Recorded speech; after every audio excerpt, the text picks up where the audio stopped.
surprise, my little bro. Hell yeah. We decided to upgrade for expensive decisions. So today we're going to pick up a brand new ride, straight off the lot, brand new. Nothing like we have anything else in our fleet. We're going to hold that information a little secret right now, but in here in just a minute you'll be able to see what we got.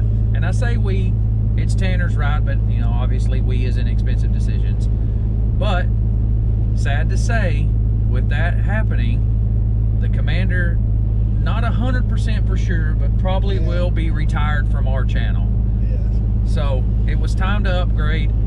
We can't say anything bad about the Commander. That thing's a 2013 model, got well over 4,000 miles. We've rode the dog out of that thing for years. Myself, Tanner, my kids, like we've rode it and it's never let us down. That thing's still running stock axles, still stock hubs, stock bearings, stock motor, everything's 100% stock on it, minus the lift kit and tires and wheels. So what he says about like Brent bought it first and then I bought it from Brent, so he owned it for a few years before I had it, and he put a lot of miles on it as well. So we have rode the shit out of that Commander.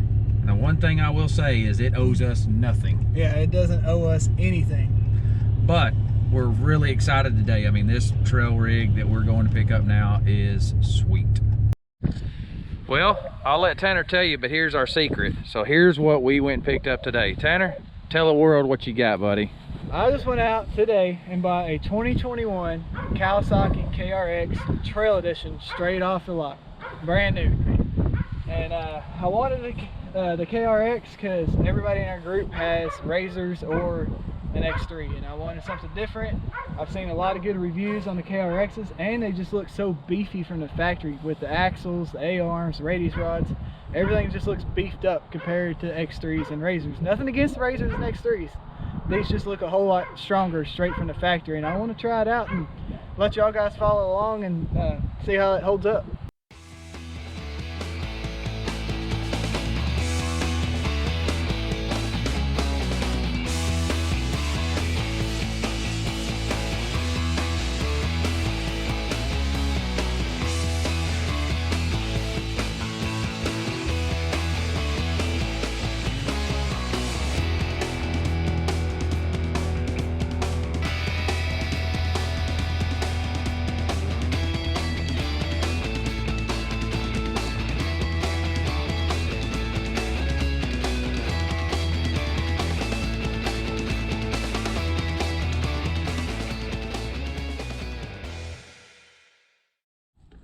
Alright, so before we dive too much farther in what I got, I do want to touch base on what Brent said earlier about the Commander. Y'all probably don't believe us, but when we say we've never broke anything on the Commander, axles, tie rods, anything, no, we have never broke anything over, and it's got well over 4,000 miles on it, and what y'all have seen in the videos is the whole 4,000 miles is what it's been through, and we literally have not broke anything, but we kept it greased up and stuff. So the Commander was a damn good ride, really proud of it. It just wasn't, we're to its max on what it can do. And so that's why I went out and bought the 2021 KRX Trail Edition. And I bought the Trail Edition KRX because it already came with front and rear bumpers, the Nerf bars, and a roof and stuff like that. That's why I went ahead and bought the Trail Edition compared to like the base model KRX. So another thing I like about the KRX is compared to like a completely stock Razor or a completely stock X3, well, I'm talking about the base model ones that don't come built up. No matter what model KRX you get, whether it's the base model or the Trail Edition or the Special Edition, no matter what KRX you get, they all come with beefed up A-arms, axles. I mean, they look like Rhino 2.0 axles in there. They're so big.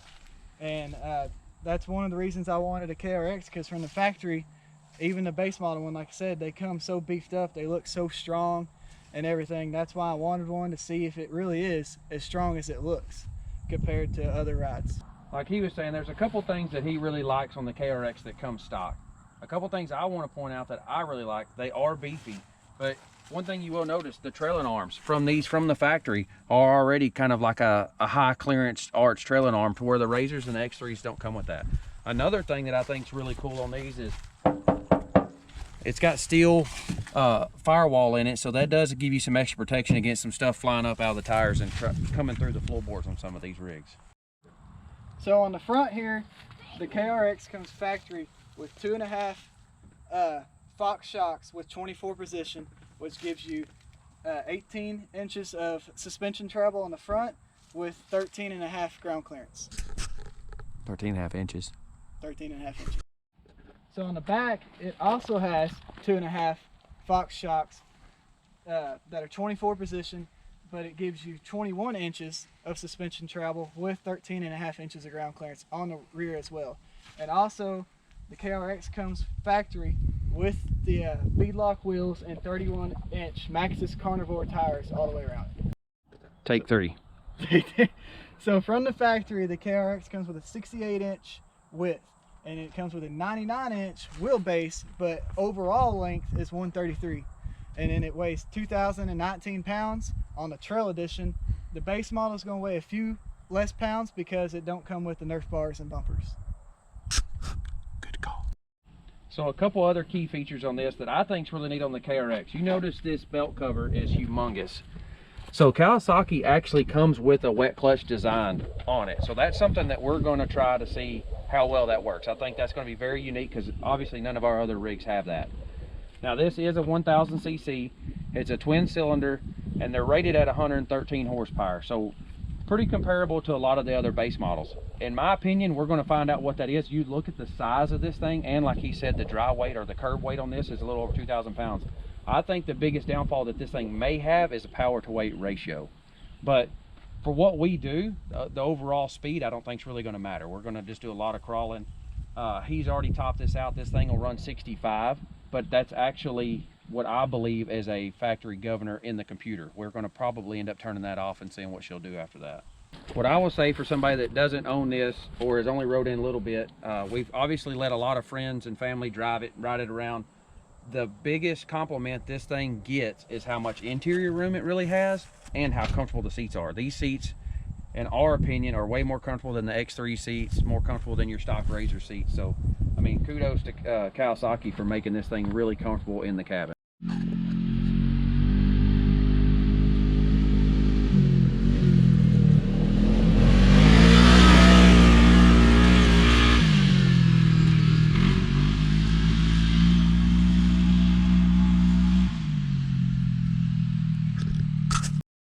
Alright, so in the KRX, you got this normal low gear, and then you also have this button up here.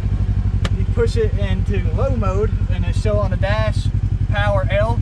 I call that for less power, but really all it does is take timing out of the motor and gives you less power, so it won't come back on you if you're going up a real steep hill.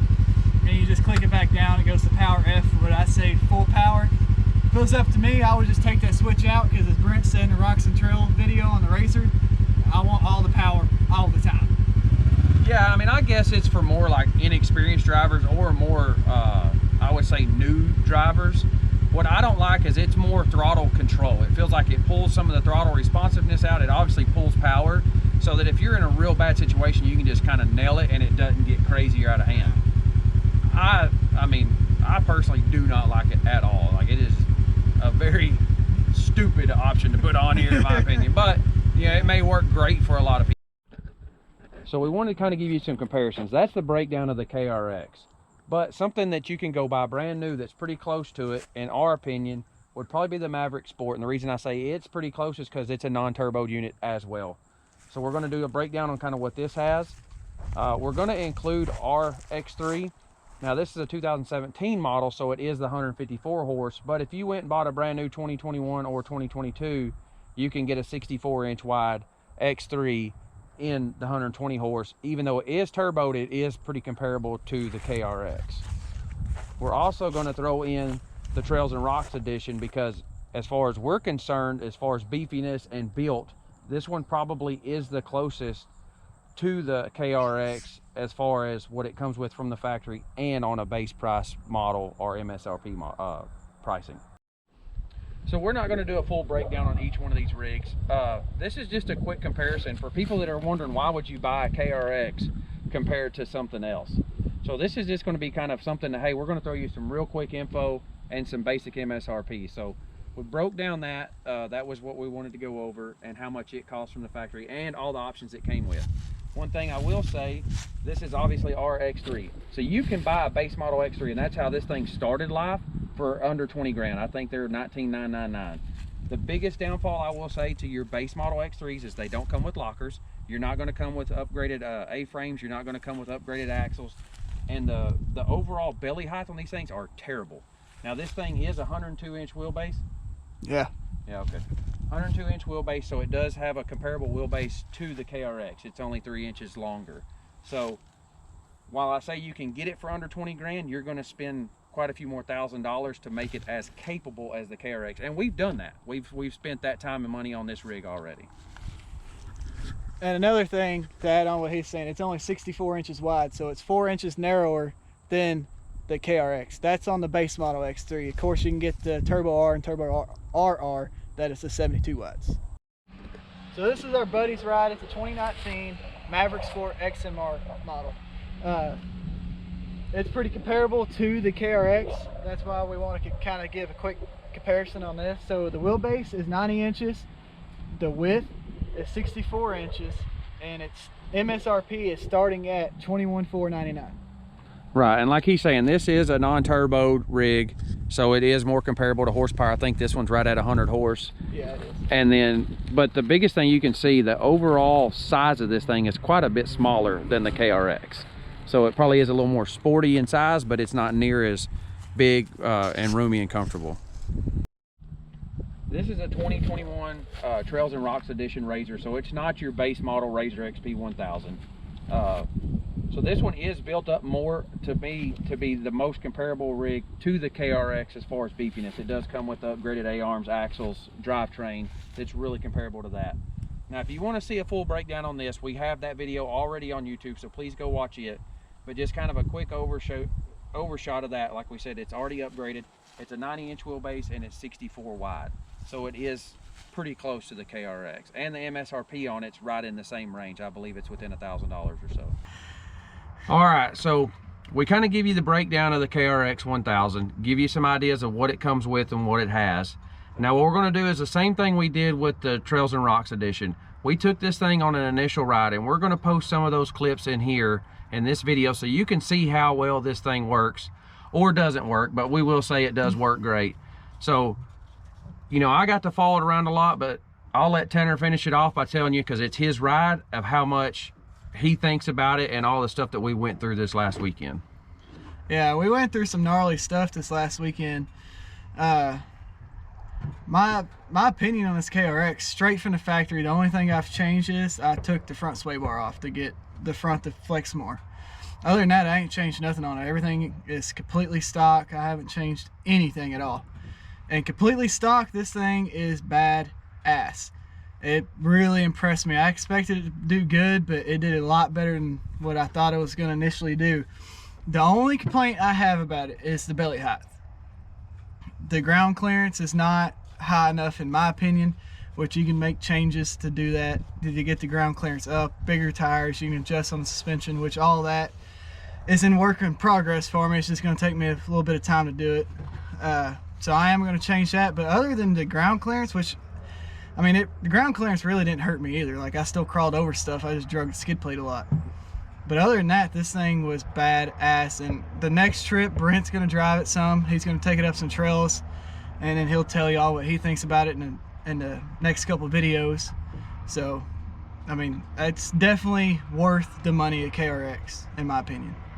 Yeah, and I mean, to finish it up, like I said, I followed him around a lot, and he followed me, but we did go up some pretty gnarly trails, and there's a playground area that we're going to put in here that climbs some stuff that, I mean, a lot of the rigs couldn't climb, and this thing did. And so I will say, in stock form, I mean, it does come with 31-inch tires, what helped it a lot. And this is the first time that we've had the Carnivores, and I will say, as far as a tire, I love the Carnivore. They are a good working tire. Yeah, the Carnivores are gripped very well, very well. But thanks for watching. Please take the time to subscribe, like this video, leave us a comment down below. We'll answer every comment that we can. We try to answer every single comment, so, you know, support the channel, support us. That way we can bring you some new content, and we can show you us making expensive decisions in the future. KRX put some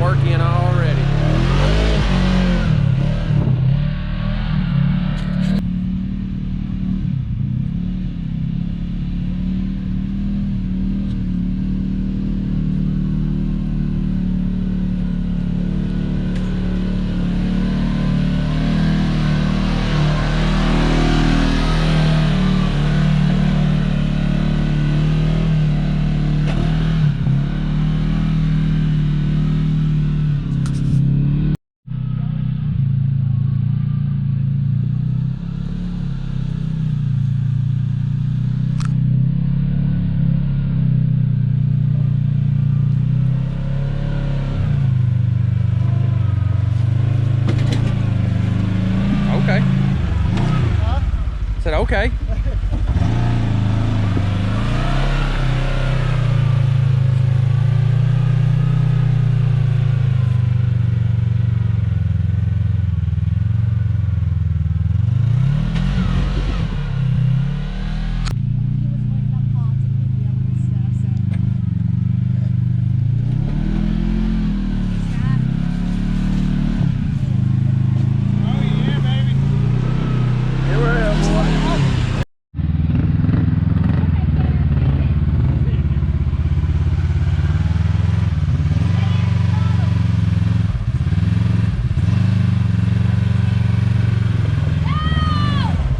You're not gonna be able to crawl it. You're gonna have to go.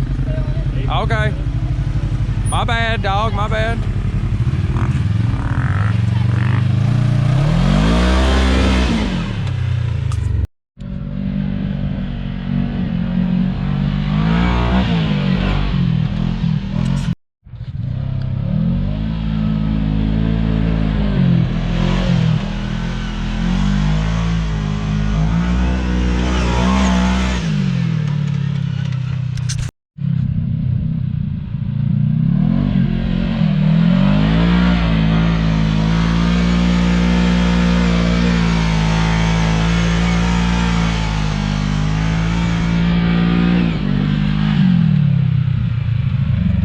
Lost your cooler again.